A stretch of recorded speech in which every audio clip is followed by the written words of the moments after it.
अल्लाह रब्बुल इज़्ज़त इरशाद फरमाता है, इन्न सफ़ा वल मरवता मिन शायरिल्लाह, कि बेशक सफ़ा व मरवा अल्लाह ही की निशानियाँ हैं। इसका शान नुज़ूल ये है कि जब रसूल पाक सल्लल्लाहु अलैहि वसल्लम फ़तेह मक्का के मौके पर तशरीफ़ लाए, तमाम सहाबाए किराम ने जब उम्रा किया तो सफ़ा और मरवा पे सही करने के लिए जो गए तो वहाँ पे भी दो बुत खड़े हुए थे। उन बुतों को देखकर सहाबाए किराम को नफरत हुई और ठिठक गए, सफ़ा पे चढ़ना पसंद न किया। तो अभी सहाबा के दिल में यह ख्याल पैदा ही हुआ था कि उसी वक्त ये आयत करीमा नाजिल हुई, इन्न सफ़ा वल मरवता मिन शायरिल्लाह फमन हज्जल बैत अव इतमर फला जुनाह अलैहि इला आखिरी। ठीक है, ये तो इसका शान नुज़ूल। लेकिन जब हम अल्लाह की सिफतों से वाकिफ होते हैं तो अल्लाह की बेशुमार सिफतें हैं। अल्लाह की सिफत है कि अल्लाह आला है, बुलंद है और बुलंदी को पसंद करता है। जब हम सफ़ा और मरवा को देखते हैं तो ये दो छोटी छोटी पहाड़ियां हैं, तो हैरत होती है कि अल्लाह तू बुलंदी को पसंद फरमाने वाला एक पस्त कामत पहाड़ी को तूने अपनी निशानी बना लिया। तुझे तो हमारे मुल्क के हिमालय को निशानी बनाना चाहिए था। हिमालय की सबसे ऊंची चोटी केटू है, उसको निशानी बनाना चाहिए था। लेकिन ऐ अल्लाह, हैरत है कि तूने सफ़ा और मरवा को अपनी निशानी बनाया। अगर पहाड़ों में से ही किसी को निशानी बनाना था तो कोहे तूर को अपनी निशानी बना लेता, कोहे सीना को तो अपनी निशानी बना लेता, जूदी पहाड़ को अपनी निशानी बना लेता। लेकिन तूने इन दो छोटी छोटी पस्त कामत पहाड़ियों को अपनी निशानी बनाया। कोई तो वजह होगी। फेलुल हकीम ला यखलु अनिल हिकमा, हकीम का कोई भी फेल हिकमत से खाली नहीं होता है। वो तो हकीमों का हकीम है, अहकमुल हाकिमीन है। अजीजा ने गिरामी, अब दूसरी चीज यह है कि अल्लाह ताला जमील है और जमाल को पसंद फरमाता है। वो दो छोटी छोटी पहाड़ियां जिसका महल्ले वकू ये है कि उसके गिरदो नवाह में एक सब्जा भी नहीं उगता, वादी गैर जी जरा है। अल्लाह तेरी सिफत है कि तू जमील है और जमाल को पसंद फरमाता है, तो स्विट्जरलैंड को अपनी निशानी बना देता, और नहीं तो हमारे मुल्क के मुकुट कश्मीर को अपनी निशानी बना देता कि जिसकी फिजाओं से भी आवाज उठती है कि अगर फिरदौस बर्रुए जमीन नस्तो हमी नस्तो हमी नस्त। लेकिन अल्लाह तूने वादी कश्मीर को भी अपनी निशानी नहीं बनाया, इन दो छोटी छोटी पहाड़ियों को अपनी निशानी क्यों बनाया? तो फिर इंसान को अल्लाह ताला ने खलीफतुल्लाह बनाया है। अल्लाह के राज को बंदा जब कोशिश करता है तो हासिल कर लेता है। बिरादरान इस्लाम, फिर हम इस दुनिया की तख्लीक पर गौर करेंगे कि दुनिया को अल्लाह ने कैसे तख्लीक किया। अल्लाह ने जमीन को बनाने से पहले जमीन पानी का वजूद अता फरमाया और फिर इसी पानी पर दुनिया का वजूद अता फरमाया। और ये दुनिया हरकत में थी। जैसे आपके बगल में नदी है, क्या नाम है नदी का? है? जब बरसात में आप देखते हो कुछ मल्लाह कश्ती को किनारे पे बांध देते हैं, बोलिए वो साकित रहेगी? पानी में कश्ती रहेगी तो साकित होगी, ठहरी रहेगी? तो हिलती रहेगी। यही हाल इस दुनिया का भी था कि अल्लाह ने पैदा तो किया मगर ये जलजले में थी, और जलजला इतना था कि यहाँ कोई चीज टिक नहीं सकती थी। तो उसकी कुदरत देखो कि उसने इस जमीन को अपने खलीफतुल्लाह के लिए तामीर तख्लीक फरमाया था। तो रब्बुल आलमीन का ये करिश्मा साई कि उस परवरदिगार ने फिर इस जमीन को रोकने के लिए पहाड़ को तख्लीक फरमा कर मिसले कील जमीन पर ठोक दिया। जमीन साकित हो गई। अब जब जमीन ठहर गई तो अल्लाह ताला ने फिर इस दुनिया में हजरत आदम को भेजा। हजरत आदम अला नबीना अलैहि तहियतो व सना इस दुनिया में तशरीफ लाए। सरंदीप पे आपने कदम रखा, लेकिन साथ साथ आपकी ज़ौजा भी आई थी। उन्हें अल्लाह ताला ने अरब के नखलिस्तानों में जद्दा में छोड़ दिया। 300 साल तक आदम अलैहिस्सलाम इस जमीन का चक्कर लगाते रहे और अल्लाह से दुआ करते रहे कि अल्लाह ए परवरदिगारा तुम मेरी बीवी को मुझसे मिला दे। जरा ख्याल कीजिए कि नबी के इशारे पर कायनात का निजाम चलता है और वो नबी इस दुनिया में आके 300 साल तक अल्लाह से दुआ कर रहा है कि अल्लाह मेरी बीवी को मुझसे मिला दे। लेकिन 300 साल तक जब आपकी दुआ कबूल नहीं हुई, चलते चलते आप मक्का पहुंचे, मक्का में अरफात पहुंचे, अरफात में जबल रहमत पहुंचे। उस वक्त ख्याल आया, जैसे हम लोग भी कुछ दिन दुआ करते हैं, जब कबूल नहीं होती है तो कभी कभी ज़बान पे ये जुमला आ ही जाता है कि मेरी दुआ कबूल क्यों नहीं होती है। तो हम लोग अपनी अच्छाई बयान करते हैं कि मैंने तो फ़कीर को सदका और खैरात भी किया था, मैंने मस्जिद भी बनवाई थी, मैंने मदरसा भी बनवाया था, मैंने ये भी किया था नेकी, मैंने वो भी नहीं किया था नेकी, लेकिन उसके बावजूद मेरी दुआ कबूल नहीं होती। यही इंसान की नादानी है। अपनी नेकियां पेश करके खुदा से फायदा मत चाहो, एहसान मत जताओ कि तुमने मस्जिद बनवाई है, मदरसा बनवाया, गरीब को की मदद की। नेकियां कर दरिया में डाल, भूल जा। अल्लाह से अगर पाना चाहता है तो फिर तुझे अपने में झांकना होगा, अपनी कमियां तलाश करनी होंगी और उन्हीं कमियों को खुदा के हुजूर पेश करना होगा। फिर रब्बुल आलमीन तुमसे राजी होगा तो इंशाअल्लाह ताला तुम ही मुस्तजाबुद दावत हो जाओगे। हजरत आदम ने भी यही सोचा कि या अल्लाह मेरी दुआ कबूल क्यों नहीं होती। तो सोचने लगे। अब जब अपने अंदर सोचने लगे तो वो तो नबी हैं, मासूम अनिल खता हैं, उनसे तो खता हुई नहीं, होती नहीं, नबी है। अब जो गौर करने लगे तो देखा क्या कि जब मेरे जिस्म में रूह डाली गई थी तो फरिश्ते सजदा रेज़ थे। मैंने उस वक्त जो दुआ की थी अल्लाह ने कबूल फरमाया था। वो दुआ क्या की थी कि अल्लाह सुभान अल्लाह, सुभान ए परवरदिगारा ए रब्बे कदीर, मेरी पुश्त में ये कौन सी खूबी है कि फरिश्ते कुर्सी मलाइक सजदों में हैं। अल्लाह वो मुझ पर आश्कारा फरमा। तो अल्लाह ताला ने नूरे मोहम्मद को पुश्ते आदम से निकाल कर पेशानी आदम में रख दिया था। सुभान अल्लाह, मोहब्बत से सुभान अल्लाह। अब जब नूरे मोहम्मद की तासीर पाई आदम ने तो झुकने का मिजाज पैदा हुआ।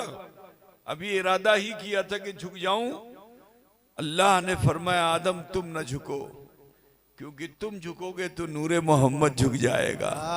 सुभान अल्लाह। अपना सर फराज करो। अब जो सर फराज किया, बुलंद किया। अब देखिए ये सिलसिला नात खानों तक ही रहने दीजिए, ठीक है। हम लोग अपने जुमलों का जो है कोई तोहफा नहीं चाहते।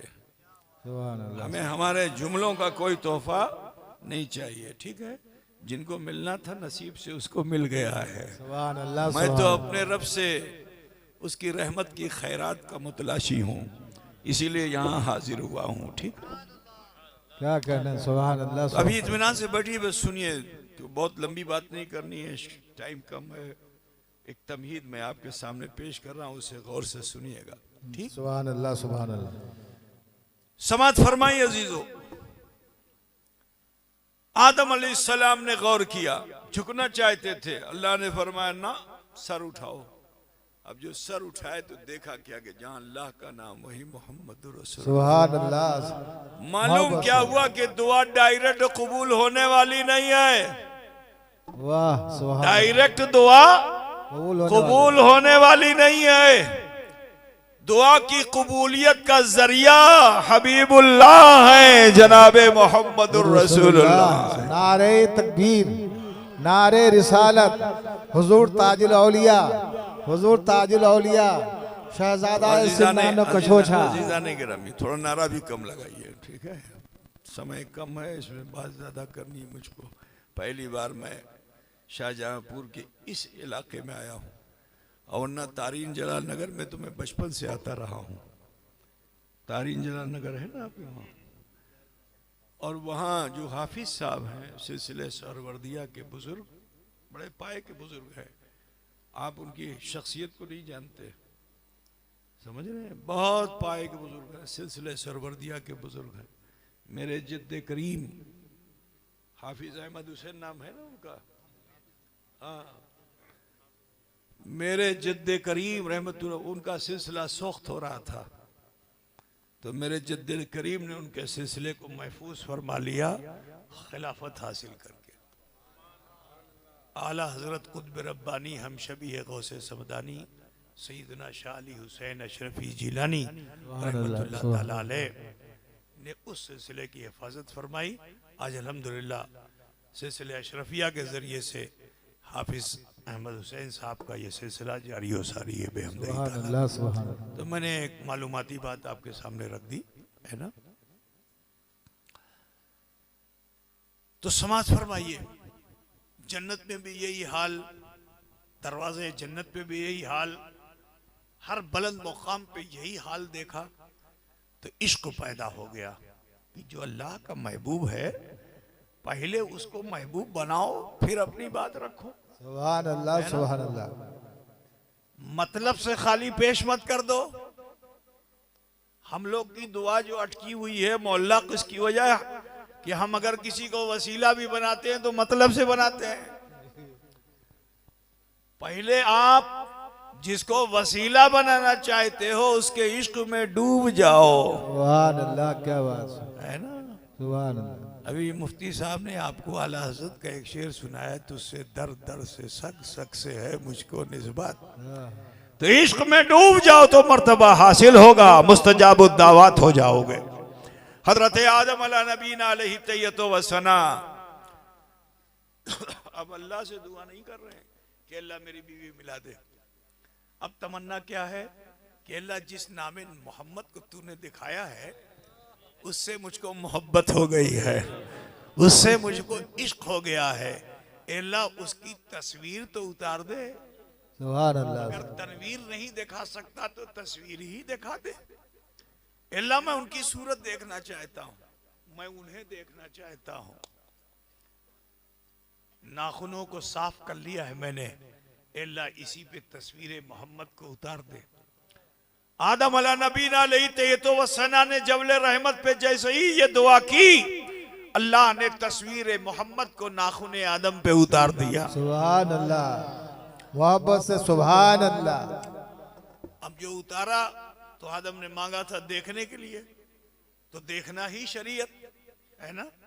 मांगा था देखने के लिए, अल्लाह ने तस्वीर उतारी इसलिए ताकि आदम देखें। मर्जी हक क्या है कि आदम तस्वीर मोहम्मद को देखें, लेकिन इश्क ने कहा आदम जब तेरी चाहत बढ़ गई है तो सुन आदम, जिसे चाहा जाता है उसे चूमा जाता है। सुभान अल्लाह, सुभान अल्लाह। उसे चूमा जाता है, क्या बात उसे। आजकल लोग बहुत जल्दी जल्दी कहते शिर्क है, बिदअत है, शिर्क है, बिदअत है, बहुत बोलते हैं ना। नादान, सीखना है तो इनसे सीखो। अल्लाह ने तो दिखाने के लिए भेजा था लेकिन अकीदत ने कहा देखना अदब के खिलाफ है, चूमना अदब के मुआफिक है। जैसे ही चूमा, आंखों से लगाया, पुश्त पर हवा नजर आ गई। ये वहाबी भी बोलता है कि पुश्त पे हवा नजर आ।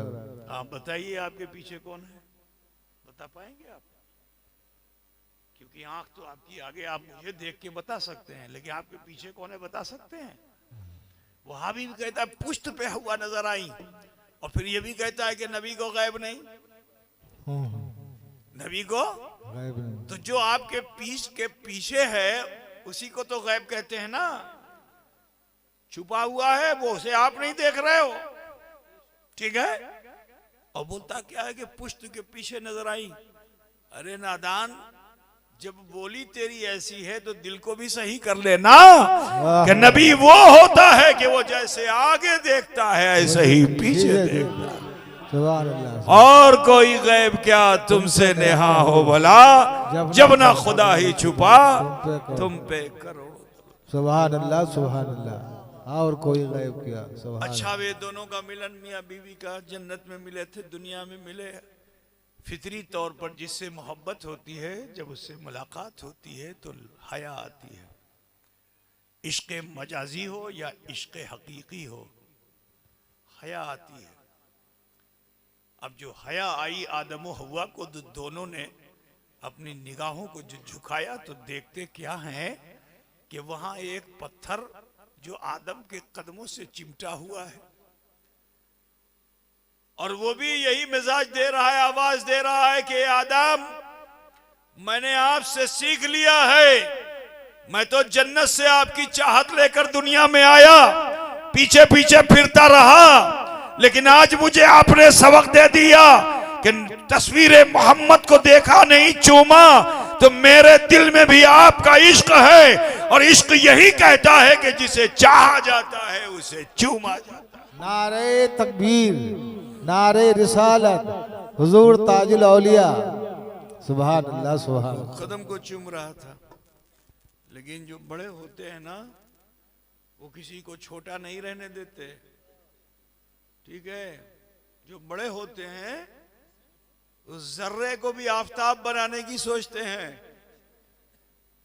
बात समझ रहे हैं कि नहीं? हाँ, वो शपरा चश्म होते हैं कि जो सूरज की रोशनी को देखना पसंद नहीं करते, वो उल्लू होते हैं। लेकिन जो बड़े होते हैं वो जर्रे को भी आफताब बनाना चाहते हैं। जब उसने अपने इश्क का इजहार इस तरह किया तो हजरत आदम ने उसे ठोकर नहीं लगाई कि पत्थर तू ये क्या करता है, ये तो शिर्क है, ये तो बिदअत है, ये तू क्या करता है। नहीं नहीं, चाहने वाले पत्थर को, जन्नती पत्थर था, उठाया, कहा तेरी जगह कदमों में नहीं है, तेरी जगह सीने में है। उठा के सीने से लगा लिया, और लिए लिए फिर रहे थे कि हुक्म रब्बुल आलमीन हो गया, बैतुल्लाह की तामीर करो। यहां तक कि आदम अलैहिस्सलाम ने काबा बनाना शुरू किया। बनाते बनाते दिल में ख्याल आया कि लाओ इस पत्थर को भी काबे में नस्ब कर दूं। जैसे ही काबे में नस्ब किया, ऐसा लगा जैसे काबे को आंख मिल गई हो, काबा बीना हो गया। अल्लाह, सुभान अल्लाह। है ना। अब जो काबे के दीवार में इस पत्थर को लगाया तो ये पत्थर तो जन्नत का था, और बैतुल्लाह से जो निस्बत हुई तो उसका हुस्न और दोबाला हो गया। अब जो हुस्न दोबाला हो गया तो आदम अलैहिस्सलाम को इस पत्थर से भी मोहब्बत हो गई, इस पत्थर से भी प्यार आ गया, और फिर वही अमल किया कि जिसे चाहा जाता है उसे चूमा जाता है। अब चाहे बशर हो या हजर, जिसे चाहा जाता है चूमा जाता है। समझ रहे हैं ना अब शाहजहांपुर के लोग। पत्थर लगा दिया, तबलीग दीन हो रही है, लेकिन फितरत इंसानी क्या, फीहा मयुफ्सिदु व युस्फिकु दिमा। फरिश्तों ने देख लिया था, पुकार उठे थे कि ये तो आपस में झगड़े करेंगे, खून खराबा करेंगे, जंगो जिदाल करेंगे। इंसान अपनी फितरत पे आ गया, हाबिल काबिल की जंग हुई, एक ने दूसरे को मार दिया। इंसान की दूसरी फितरत क्या है? उसके अंदर अना और हठधर्मी है, मैं है, ईगो है, नफ्स है ना इंसान के पास, तो ईगो। इधर तो आदम अलैहिस्सलाम तबलीग दीन कर रहे हैं और इधर हालत क्या है कि पत्थरों को पूजने के चक्कर में लगे हैं, पहाड़ को पूजने के चक्कर में लगे हैं। अल्लाह ताला ने इस कौम के लिए फिर उन्हीं में से हजरत शीस को नबी बनाया। फिर भी ये कौम नहीं सुधरी तो इदरीस को नबी बनाया। फिर भी ये कौम नहीं सुधरी तो अल्लाह ताला ने हजरत नूह को नबी बनाया। मेरे अजीज, हजरत नूह को तो बड़ी लंबी उम्र दे दी अल्लाह ने। 1000 साल तक हजरत नूह अपनी कौम की हिदायत करते रहे, लेकिन ये कौम सुधरी नहीं। तो अल्लाह ताला ने हुक्म दिया कि ए नूह, अब इन्हें डराओ कि तनूर से पानी निकलेगा, तनूर से पानी निकलेगा और सारी दुनिया पे छा जाएगा। खौफ खुदा पैदा करो, मैं उसकी तरफ से भेजा हुआ रसूल, जो मैं कहूँ को मानो, जिस चीज से मैं मना करूँ रुक जाओ। लेकिन कौम मजिद, तो अल्लाह ने हुक्म दिया कि अब कश्ती बनाओ। ये कौम मानने वाली नहीं है, कश्ती बनाओ। तो हजरत नूह ने यह भी अर्ज किया, अल्लाह मुझे कश्ती बनाना नहीं आता है, मैं कबलर नहीं हूं, कश्ती बनाने वाला मैं नहीं हूं। तो अल्लाह ताला ने फरमाया कि नूह जंगल में जाओ, लकड़ियां काट काट के लाओ, एक के ऊपर एक जोड़ते चले जाओ। जब सबसे आखिरी लकड़ी तुम्हें मिलेगी तो उसमें मेरे हबीब का नामे नामी होगा। जब वो लकड़ी लग जाए तो समझ लेना कि कश्ती तैयार हो गई। सुभान अल्लाह, सुभान। अब कश्ती तैयार हो गई। कौम से कहा मानने को तैयार नहीं। हजरत मुख्तसर अर्ज कर रहा हूं, हजरत नूह ने जोड़े जोड़े करके हशरातुल अर्ज से लेकर इंसान, हजर, बशर सभी को आपने जोड़ा जोड़ा रख दिया। फिर सोचा कि चलो अपनी बीवी बच्चों को तो मना ले कि वो कश्ती पे सवार हो जाए। तो बीवी बड़ी नाकारा थी। अल्लाह अकबर। नूह नबी की बीवी बड़ी नाकारा। कुछ औरतें होती हैं ना जो अपने शौहरों की बात मानती नहीं है, शौहर कुछ कहता है वो उसका उल्टा बरक्स। थोड़ी देर मिजाज बदलने के लिए बता दूंगा, रात बहुत हो चुकी है, थोड़ा जगाना भी चाहता हूँ आपको, वरना मेरा मिजाज लतीफे का नहीं है। लेकिन मैं एक लतीफा मैंने सुना, मैं आपके सामने पेश करना चाहता हूँ कि एक शौहर था, उसकी बीवी बड़ी नाकारा थी, उल्टे ही काम करती थी और खफा होके मैके भाग जाती थी। जब खफा हो मैके भाग जाए, सैलाब आ गया, पानी दरवाजे तक लग गया। उसने कहा मौका अच्छा है, कम पानी में तो तैर के चली जाती है, अभी तो सैलाब है, डूब जाए तो बहुत अच्छा है। तो आया, आने के बाद कहा बीवी देख मैके जाने की सोचना नहीं, सैलाब आ गया है। जैसे ही कहा मैके जाने की सोचना नहीं, सैलाब आ गया है, वो फौरन जोश में आ गए, ना मैं तो मैके जाऊंगी। अब वो जितना मना करता गया वो उतना तैयार होती गई, हत्ता कि उस सैलाब में उसने छलांग लगा दिया। और जब तक ताकत थी तैरती रही, लेकिन अब जब ताकत सल्ब होने लगी, अनकरीब डूबने वाली थी, कि एक गाय बहती हुई उधर से जो गुजरी तो उसने उसकी पूंछ को पकड़ लिया। अब शौहर ने समझा कि लगता है कि ये तो पार लग जाएगी। तो उसने फिर कहा कि देख धारा बहुत तेज है, मजबूती से पकड़ ले। जैसे ही उसने ये सुना तो कहा नहीं पकड़ेंगे, जाओ। बात समझे ना। तो कुछ औरतें ऐसी होती हैं। हजरत नूह की बीवी का भी हाल बड़ा अजब था। ना फरमान बीवी, हजरत नूह अलैहिस्सलाम ने फरमाया कश्ती पे सवार हो जाओ।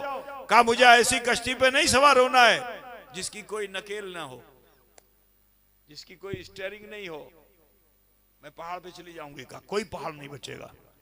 जब बीवी नहीं मानी तो बेटे के पास आए, कहा बेटे, कनान नाम था उसका, कहा तू कश्ती पे सवार हो जा ताकि हमारी नस्ल तुझसे चले।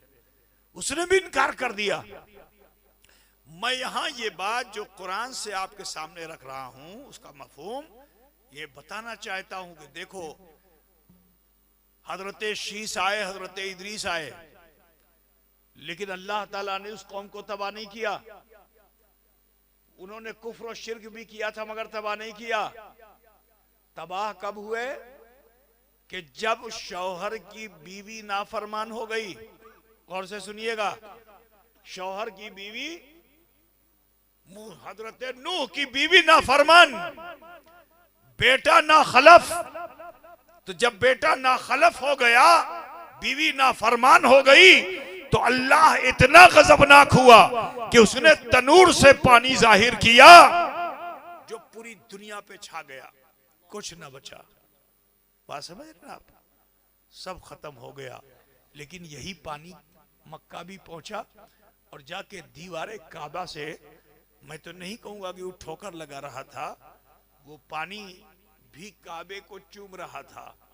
इतना चूमा कि वो पानी मिट्टी आपस में घुल मिल गए। अब जो आपस में घुल मिल गए तो काबा का जो एक वजूद स्ट्रक्चर था वो तो पानी में मिल गया। लेकिन उसी में एक पत्थर था जिसका नाम है हजरे अस्वद, है ना। पहले वो हजरे अबियस था, जन्नत का पत्थर था जिसको आदम ने लगाया था। अजीजों, जन्नती पत्थर को जलाया नहीं जा सकता है, जन्नती पत्थर को डुबोया नहीं जा सकता है। तो तूफान नूह के हचकोलों में ये पत्थर ऊपर नीचे हो रहा था। तो वहीं पास में एक पहाड़ है, आज भी है। यूं तो सारे पहाड़ खत्म हो चुके, बड़ी बड़ी बिल्डिंगें बन गई। वो पहाड़ आज भी है, उसे कहते हैं जबले अबी कुबैस। उस जबले अबी कुबैस ने देखा कि ये पत्थर तो रुखसत होने वाला है, पानी की लहरें इसे खींचकर दूर ले जाएंगी। तो उसके दिल में ख्याल आया कि मैं पहाड़ जरूर हूं लेकिन मेरी इज्जत नहीं है, मगर मेरा हमजिन्स ये पत्थर है जिसकी इज्जत ऐसी है कि इसे नबी भी चूमते हैं, वली भी चूमते हैं, सभी चूमते हैं। ये मोहतरम पत्थर अगर हमारे समाज से निकल गया तो क्या होगा। उसे भी उस पत्थर से मोहब्बत हो गई। कहा मैं तूफान नूह के हचकोलों में इसे रहने नहीं दूंगा। गर्ज के वो पत्थर जो हचकोलों के असर से ऊपर नीचे हुआ तो पहाड़ ने अपने सीने को खोल दिया। पत्थर जैसे ही सीने में गया, पहाड़ ने सीना बंद कर लिया। तूफान नूह ने मुकाबला किया, कहा पहाड़ पत्थर दे हम लेके जाएंगे। उसने कहा यह हरगिज नहीं हो सकता कि जिसको मैंने चाह लिया और जिसे मैंने अपने सीने में जगह दे दी, कोई मेरे सीने से उसे निकाल दे, यह हरगिज हो नहीं सकता। कहा तेरा लिबास तार तार कर दूंगा, तेरी हरियाली मिटा दूंगा। कहा मंजूर है। कहा तेरी जान ले लूंगा, तुझे मौत के घाट उतार दूंगा। कहा मंजूर है, लेकिन ये मंजूर नहीं कि जिससे मैंने मोहब्बत की वो मेरे सीने से निकल जाए। गर्ज के तूफान नूह आया और आके चला गया। मेरे अजीज, उसी जबले अबी कुबैस के दामन को थामे हुए ये दो छोटी छोटी पहाड़ियां हैं जिसका नाम सफा और मरवा है। तूफान नूह उसका भी कुछ ना बिगाड़ सका, यहां तक के तूफान आके चला गया। तो इन दो छोटी छोटी पहाड़ियों के ईसार को, उसकी कुर्बानी को अल्लाह ने पसंद किया। यकीनन 3500 साल तक वो इलाका वादिये गैरजी जरा बना रहा, ठीक है ना। लेकिन 3500 साल के बाद हजरत इब्राहिम खलीलुल्लाह को उसी मुकाम पे अल्लाह ने पैदा किया जहां हजरत नूह को अल्लाह ताला ने रुश्द व हिदायत के लिए रखा था। इराक़ी का इलाका है वो, ठीक है ना। कूफा, अभी जो लोग गए हैं देख करके आए होंगे, तो वहां पे दो बड़े पुराने शहर हैं, एक का नाम बाबिल है, दूसरे का नाम नैनवा है ना, तीसरा है हिल्ला। ये 3 बड़े पुराने सिटीज है वहां के। उसी में हजरत इब्राहिम खलीलुल्लाह पैदा हुए। अल्लाह ने उन्हें खलील बनाया। नारे नमरूद से जो गुजरे शोहरत हुई, हजरत सारा से शादी हो गई। एक उम्र गुजर गई, औलाद नहीं हुई। मैं सिर्फ आपके सामने समरी पेश कर रहा हूं। एक उम्र गुजर गई, औलाद नहीं हुई, हत्ता के हजरत सारा इस हाल में पहुंच चुकी कि अब बच्चा नहीं जन सकती, बूढ़ी हो चुकी है। हकीमों ने भी बता दिया कि अब बच्चा नहीं होगा। जब मायूस हो गई हजरत सारा तो उन्होंने अपने शौहर इब्राहिम खलीलुल्लाह से अर्ज किया कि ये मेरी सहेली है, बड़ी नेक है, पारसा है, इसका नाम हाजरा है, आप इससे शादी कर लीजिए। अल्लाह के हुक्म से हजरत इब्राहिम ने शादी कर ली। यहाँ मैं जो बात बताना चाहता हूँ अजीजों वो ये है कि आज हम शादियां जो करते हैं तो ये देखते हैं कि घर कैसा है, घर वाला कैसा है, कितना अमीर है, क्या क्या हमें ये दे सकता है, गाड़ी देगा कि घोड़ा देगा, न जाने क्या क्या देगा। तो हम लड़की को नहीं देखते हैं कि लड़की हमारे बच्चे के मुकाबले में सही है कि नहीं है, ठीक है, हम ये देखते हैं कि वहां से हमें क्या क्या मिल रहा है। तो ऐसे घरों में जब रिश्ते होते हैं वहां से जो बच्चियां आती हैं वो घरों में फितना बन जाती हैं, तबाही आती है, बर्बादी आती है, ठीक है ना, नस्लें बर्बाद हो जाती हैं। लेकिन वो बड़े खुश नसीब लोग हैं कि जो ये सब नहीं देखते, ये देखते हैं कि मेरे बेटे के मिजाज के मुआफिक कोई बेटी मिलेगी कि नहीं मिलेगी जिसे मैं बहू बना सकूं। तो जो मैं अपने उसका मिजाज ना देखो, अपने बेटे का मिजाज देखो। तो बेटे के मिजाज के मुआफिक अगर बेटी लेकर के आओगे तो इंशाअल्लाह ताला तुम्हारा घर आबाद हो जाएगा। अजीजाने गिरामी, हजरत हाजिरा वो हैं जो आबिदा हैं, जाहिदा हैं, मुत्तकिया हैं, परहेजगार हैं, अल्लाह वाली हैं।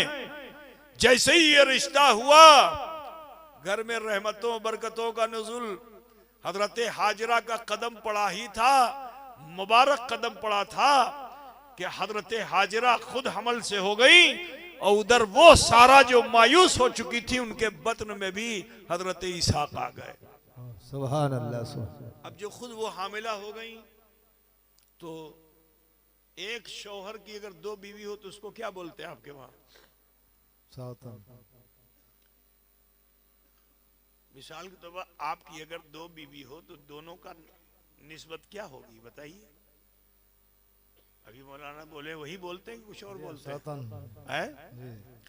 सौतन बोलते हैं ना।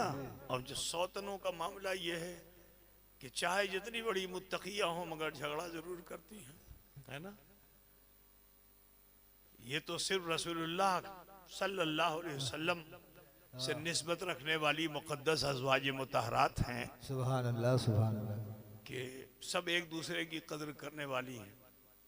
तो हजरत सारा ने कहा है इनको ले जाओ ऐसी जगह पे जहां सब्जा भी नहीं उगता है। वो मर्द बहुत बेकार है कि जो अपनी बीवी के कहने में हो। सुन रहे हैं ना आप लोग? वो शौहर बहुत बेकार है कि जो अपने बीवी के कहने में हो। बीवी की बात सुनिए जरूर मगर फैसला आपको करना है। जी सुभान अल्लाह। अगर उसकी बात को फैसला समझ करके आपने अमल कर लिया तो आपका घर बर्बाद हो जाएगा। हजरत इब्राहिम खलीलुल्लाह की बीवी हैं हजरत हाजिरा। सारा कह रही हैं इन्हें ले जाओ वादी गैर जज़ीरा में छोड़ दो। एक अरसा गुजर गया हत्ता कि इस्माइल ज़बीउल्लाह पैदा भी हो गए। भाई इब्राहिम खलीलुल्लाह ने अमल नहीं किया, यहां तक के अल्लाह ताला का भी हुक्म हो गया कि इन्हें ले जाओ वादी गैर जज़ीरा में छोड़ दो। जब हुक्म रब हुआ तो हजरत हाजिरा के पास आए इब्राहिम खलीलुल्लाह और अर्ज किया, फरमाया कि बीवी अल्लाह का हुक्म है कि मैं तुम्हें ऐसी जगह पे छोड़ दूं। देखो सादतमंद बीवी वो होती है कि जो शौहर के हुक्म को माने। का अल्लाह का हुक्म है तो फिर देर मत कीजिए। इब्राहिम खलीलुल्लाह तो सुबह का इंतजार करना चाहते थे, आपने फरमाया नहीं रात ही में निकल पड़िए। और 1-2 किलोमीटर नहीं, फिलिस्तीन से मक्का 40 दिन का सफर है। कितने दिन का? 40 दिन। 40 डेज लगते हैं तब मक्का पैदल चलने में मक्का पहुंचेगा आदमी। सफर तय कर लिया, चलती चली आई यहां तक कि उस मुकाम पे पहुंची जहां आज काबा है। इब्राहिम खलीलुल्लाह ने फरमाया मैं देख रहा हूं कि यही वो मुकाम है जहां अल्लाह ने तुम्हें ठहरने का हुक्म दिया। लो ये खजूर लो, ये पानी लो और तवक्कल तो अल्लाह, अल्लाह के भरोसे छोड़कर मैं जा रहा हूं। इब्राहिम खलीलुल्लाह तो वापस हो गए। चंद दिन वो खजूरें चली, पानी चला, खत्म हो गया। इस्माइल ज़बीहुल्लाह के होठों पे पपड़ियां पड़ गईं। मैं यहां जो नुक्ता आपके सामने पेश करना चाहता हूं, ये वाकया तो आप उलमा से सुनते ही रहते हैं कि जब अल्लाह को सफा और मरवा को निशानी बनाना था तो नबी से बड़ा मोहतरम तो कोई होगा नहीं। तो जब इब्राहिम वहां तक पहुंच गए थे जो खलील हैं, तो अल्लाह ताला उनके दिल में इल्का फरमाता कि सफा पे जाओ, मरवा पे जाओ, क्योंकि इसकी कुर्बानी मुझे पसंद आ गई है और मैं इसे अपनी निशानी बनाना चाहता हूं। तो नबी हो जाओ, लेकिन अल्लाह ने उन्हें जाने नहीं दिया। अल्लाह ने उन्हें जाने नहीं दिया। वजह क्या है? वजह यह है कि नबी का कदम जहां पड़ता है वो दीन का निशान बनता है, और वली का कदम जहां पड़ता है वो दीन की निशानी बनती है। सुभान अल्लाह, सुभान अल्लाह। वहीं मक्के में वो भी निशान मौजूद है ना, मौजूद है ना। वत्तखिज़ु मिन मक़ाम इब्राहीम मुसल्ला, मक़ाम इब्राहीम मौजूद है। बहरहाल अब आप समात फरमाइए कि जब ऊंटों पे पपड़ियां पड़ गईं, प्यास की शिद्दत से जाबलब हो गए इस्माइल ज़बीहुल्लाह, तो हजरत हाजरा ने अपने बेटे को जमीन पे लिटा दिया, खुद सफा पे गई, मरवा पे गई। यही वाकया है ना। लेकिन मेरा विजदान ये कहता है कि हाजरा, आपने ये क्या किया जिसे फिलिस्तीन से लेके मक्का तक आपने शौहर की मौजूदगी में भी अपने से जुदा नहीं किया। कभी गोद में रखती थी, कभी पीठ पे रखती थी। अभी तो इस्माइल तन्हा थे, उन्हें तन्हा छोड़ के आप पहाड़ पे क्यों गई? तो मेरा विजदान ये कहता है कि खुदा की कुदरत, खुदा की मशीयत ये नहीं थी कि होने वाले नबी का कदम भी सफा और मरवा पे जाए।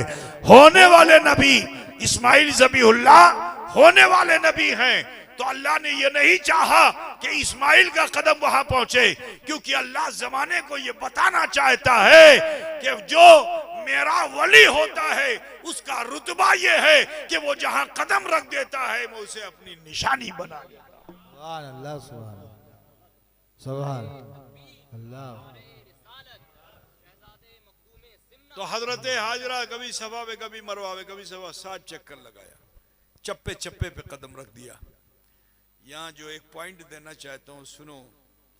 दो मुत्तकी जब मिलते हैं, हजर और बशर मिले, हाजरा और हजर मिले, समझ रहे हैं ना। जब दो मुत्तकियों का मिलन होता है तो असर बेटे की एंडियों पे आता है।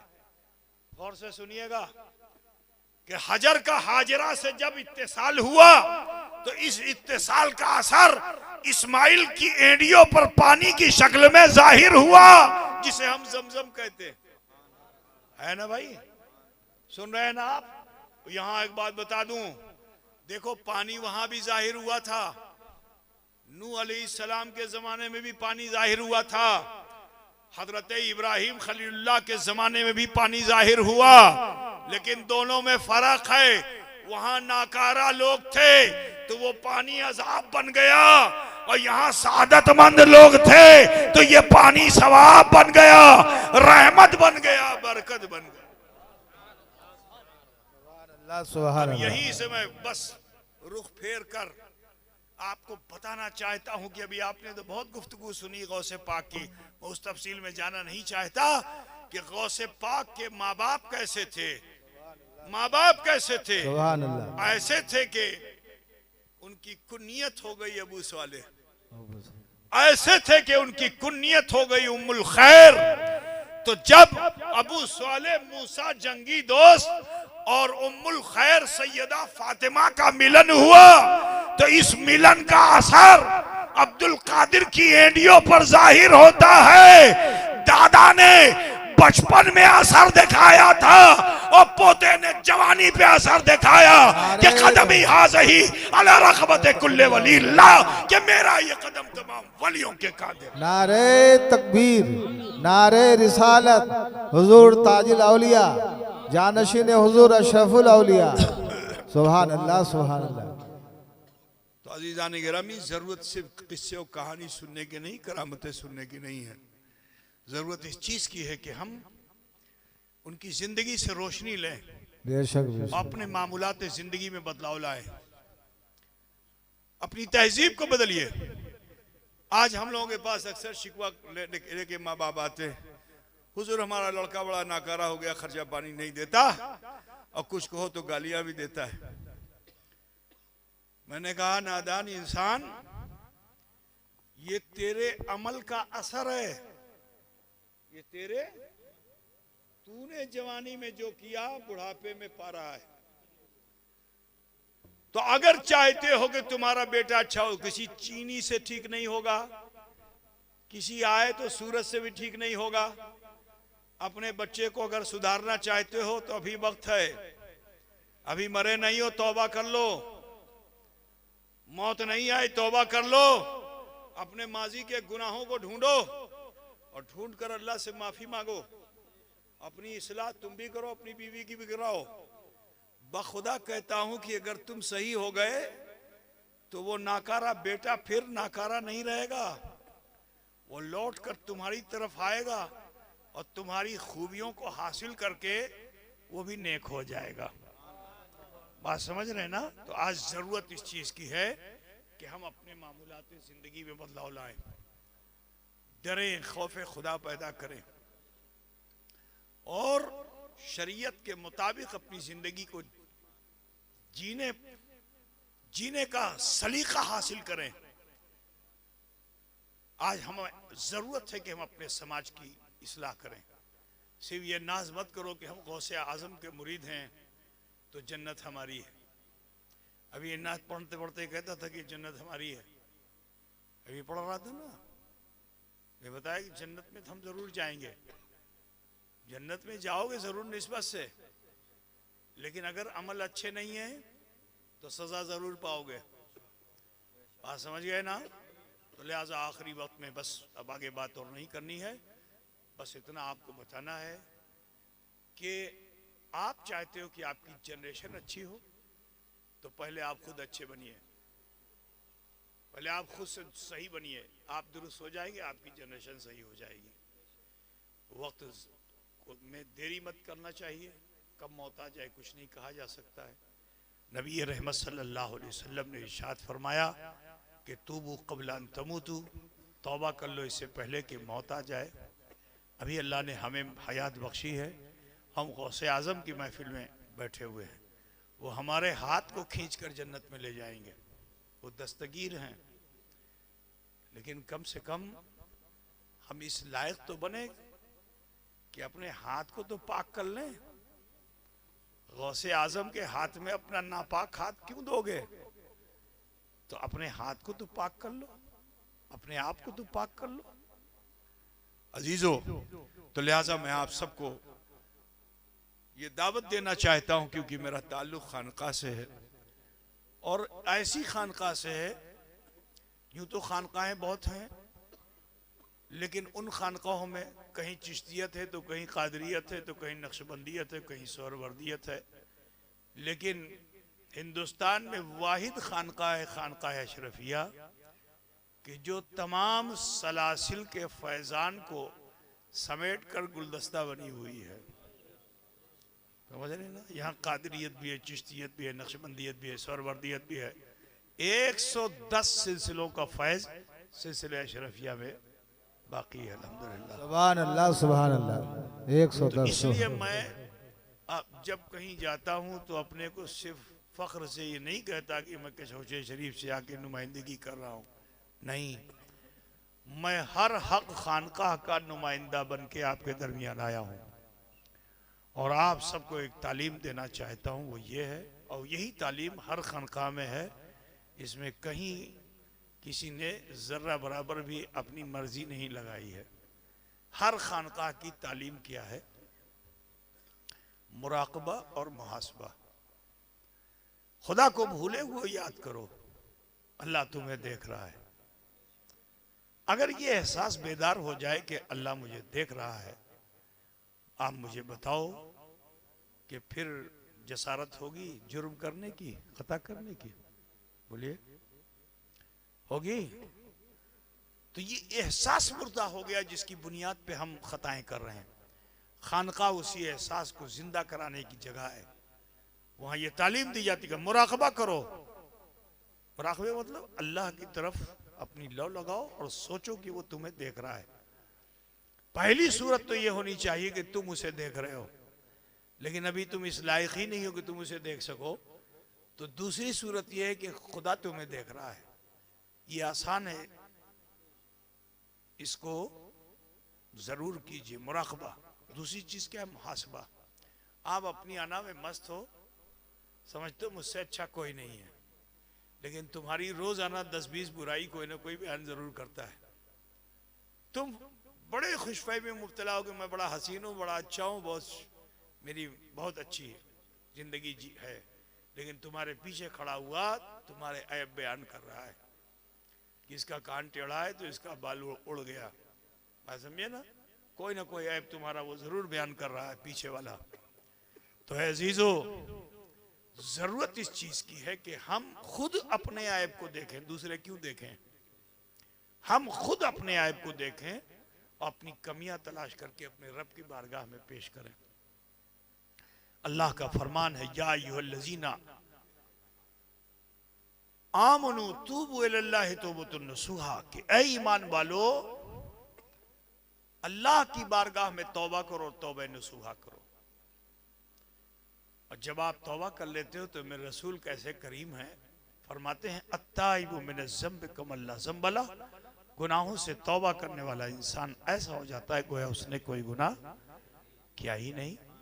तो बेहमदि ताला महफिल गौसिया में हम और आप हाजिर हैं।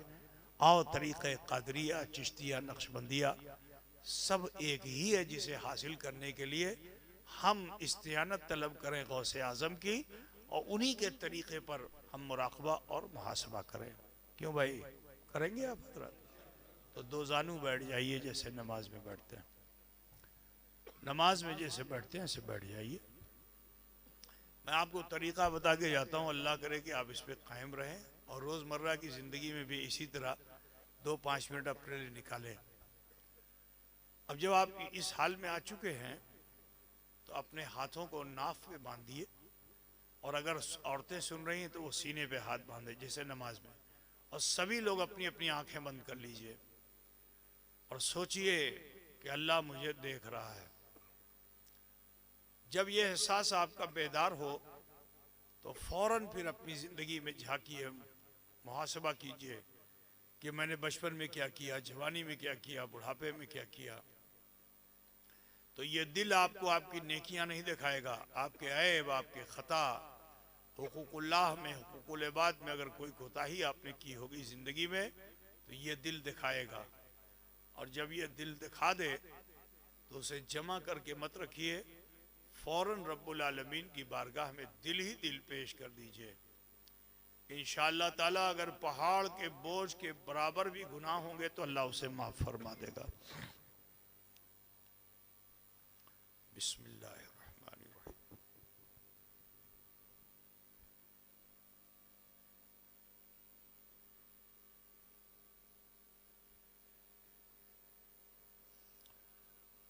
पढ़ें जैसे मैं पढ़ता हूँ, बिस्मिल्लाहिर्रहमानिर्रहीम। ला इलाहा इल्लल्लाह मुहम्मदुर रसूलुल्लाह, अल्लाह ही माबूद है, मुहम्मदुर रसूलुल्लाह सल्लल्लाहु अलैहि वसल्लम अल्लाह के सच्चे रसूल हैं। अस्तगफिरुल्लाह रब्बी मिन कुल्लि ज़ंबिन व अतूबु इलैह। ऐ अल्लाह, तेरी बारगाह में सच्चे दिल से सब छोटे बड़े गुनाहों से हम तौबा करते हैं और हम वसीला चाहते हैं तेरे महबूब सैयद आलम नूर मुजस्सम अहमद मुश्तबा मोहम्मद मुस्तफ़ा सल्लल्लाहु अलैहि वसल्लम का ये मुख्तसर से लम्हात हमें आपको मिले जिसमें हमने कलमा शरीफ पढ़ा, इस्तग़फ़ार किया। बिल्कुल यकीन जानिए कि इस वक्त हम और आप ऐसे हो चुके हैं जैसे माँ के पेट से पैदा होने वाला बच्चा होता है। इतने पाको साफ आप हो चुके हो। अब ज़रूरी है कि अपनी आने वाली ज़िंदगी को बेहतर बनाइए, गलत कामों से अपने आप को बचाइए, नेक अमल कीजिए। इंशाअल्लाह ताला दुनिया भी अच्छी होगी और आखिरत भी बेहतर होगी। मैं आपसे पूछना चाहता हूँ, ये 2 मिनट का अमल जो आपने अभी किया, आपको कहीं बोझ तो नहीं लगा? कोई तकलीफ तो नहीं हुई? नहीं। आपने अपनी ज़िंदगी में अगर झांक के देखा होगा तो खुद आप शर्मिंदा हुए होंगे और आपने अपने रब के हुजूर माफ़ी मांग ली होगी। ये अमल अच्छा है कि ख़राब है? अच्छा है। बोलिए भाई, अच्छा है कि ख़राब है? अच्छा। तो अगर मैं ये गुजारिश करूं कि इस अमल को रोज़ाना 24 घंटे में से 2 मिनट आप अपना कोई निकालिए, जिसमें बीवी नहीं, माँ नहीं, भाई नहीं, बंधु नहीं, समाज नहीं, सिर्फ आप हो और आपका रब हो। क्या ऐसा 2 मिनट आप अपने लिए निकाल सकते हैं? उस 2 मिनट में इसी तरह से मुराकबा और मुहासबे की आदत बनाइए। इंशाअल्लाह तबारक व तआला एक दिन आपको किसी छोटी सी खता का एहसास जब होगा तो रोंगटे खड़े हो जाएंगे, बेशक। बदन कांप जाएगा, चेहरे का रंग जर्द पड़ जाएगा, आप कुछ बोलना चाहेंगे, हलक जाम हो जाएगी, आवाज बाहर नहीं निकलेगी, लब थर थर कांप रहे होंगे और आंखों से झरझर आंसू बह रहा होगा। आप रोकना चाहेंगे उस आंसू को, लेकिन उस आंसू के सैलाब को आप रोक नहीं पाएंगे। एक दिन ऐसा जरूर आएगा इंशाअल्लाह। मरने से पहले अगर आपने आज नियत कर ली, तौबा नसूहा करके ही मरोगे इंशाअल्लाह ताला। तो लिहाजा इस मामूल को आप अपने साथ रखिए। मैं पूछना चाहता हूं कि कितने लोग नियत करते हैं कि रोजाना 2 मिनट अपने लिए इसी तरह दूंगा? सुभान अल्लाह, सुभान अल्लाह। सुभान अल्लाह। अगर आप अपने वादे पे कायम रह गए तो मैं बड़े चैलेंज के साथ कहता हूं कि इंशाअल्लाह रब तबारक व तआला आपकी इस तौबा के सिले में आपकी दुनिया भी अच्छी बना देगा और आपकी आखिरत भी अच्छी बना देगा। बेशक बेशक। अल्लाह कैसा करीम है मियाँ कि जब आप खशियत के आंसू को दिल की गहराइयों से निकाले नहीं जाते, खुद से निकलता है। अब कुछ मक्कार यार होते हैं कि जो थोड़ी देर में देखो जितना आंसू उसको निकलता है, पूछो मत, 10 को दिखाने के लिए। रिया के आंसू बिल्कुल मत निकालिए, ठीक है ना? रज़ाए इलाही को हासिल करने के लिए खौफ खुदा में अगर वो आंसू खुश्की ही क्यों ना हो, लेकिन वो तुम्हारे पलकों के पपोटों को तर भी नहीं कर पाएंगे, इससे पहले अल्लाह ताला तुम्हारे जीवन भर के गुनाहों को माफ फरमा देगा। और अगर ढलक गए तो अल्लाह मिट्टी में भी नहीं मिलने देगा। ढलक गए आंसू, अल्लाह मिट्टी में नहीं मिलने देगा। ऐसा हदीस का मफहूम आपके सामने रख रहा हूं। अल्लाह ताला फरिश्ते को भेज करके तुम्हारे इन आंसुओं को नूर के प्याले में जमा कराएगा। मुस्तगफिर बंदे के आंसुओं को फरिश्ता जमा करेगा।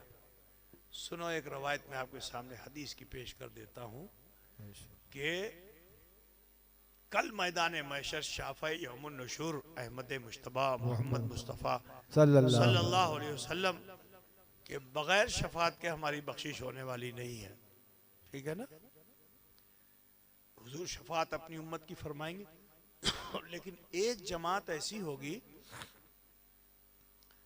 कि जो दुनिया में जिसने नेकी की ही नहीं, बहुत झूठ बोलने वाला, गीबत करने वाला, चुगली करने वाला, बुराइयां करने वाला, नेकियां जिंदगी में की नहीं, तो जब वो जमात रब का सामना करेगी तो अल्लाह के रसूल उस जमात को देख के शर्मिंदा हो जाएंगे।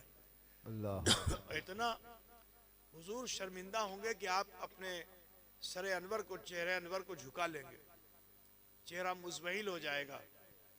फरिश्ते जब इस कैफियत में रसूल पाक को देखेंगे तो फरिश्ते अर्ज करेंगे, या रसूल अल्लाह, हमने आपको कभी इतना शादा फराह नहीं पाया, क्या वजह है कि आपका चेहरा मुज़महिल है?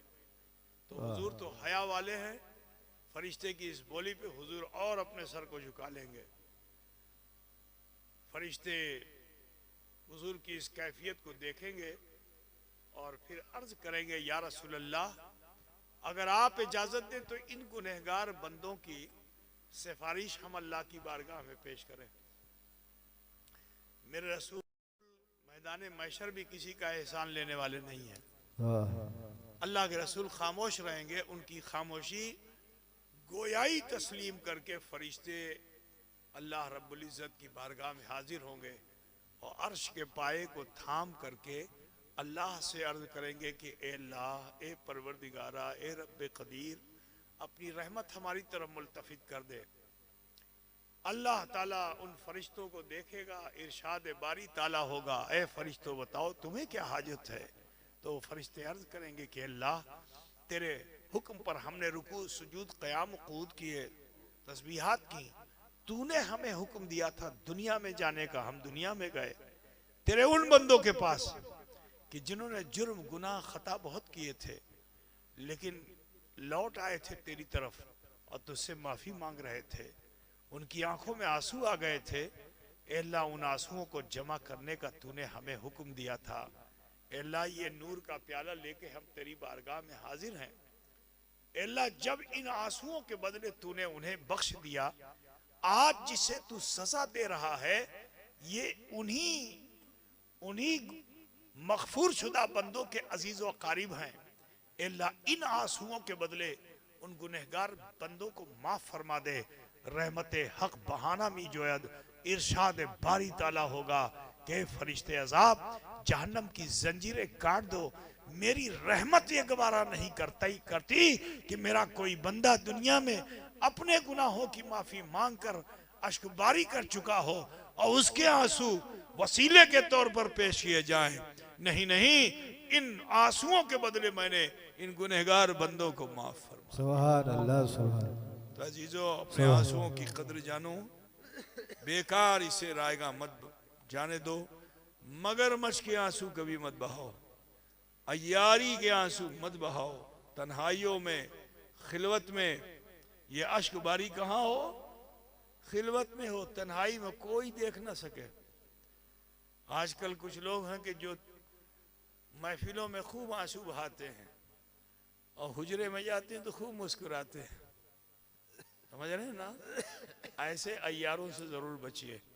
दुआ करता हूँ कि अल्लाह ताला हम सबको रिया से, मकर से, दज से बचाए, इखलास के साथ, खौफ खुदा के साथ रब्बुल आलमीन की दी हुई शरीयत पर अमल करने की तौफीक रफ़ीक अता फरमाए। दुआ गो हूँ बानी महफिल और तमाम हाज़रीन महफिल को अल्लाह ताला के दामन मुराद को भर दे और परवरदिगार आलम हम सबको सच्चा गौसे आज़म का, नबी और नबी की आल का सच्चा आशिक बनाए और उन्हीं के तरीक़ पर चलने की तौफीक रफ़ीक अता फरमाए। व आखिर दावाना अनिल हम्दुलिल्लाहि रब्बिल आलमीन। अस्सलाम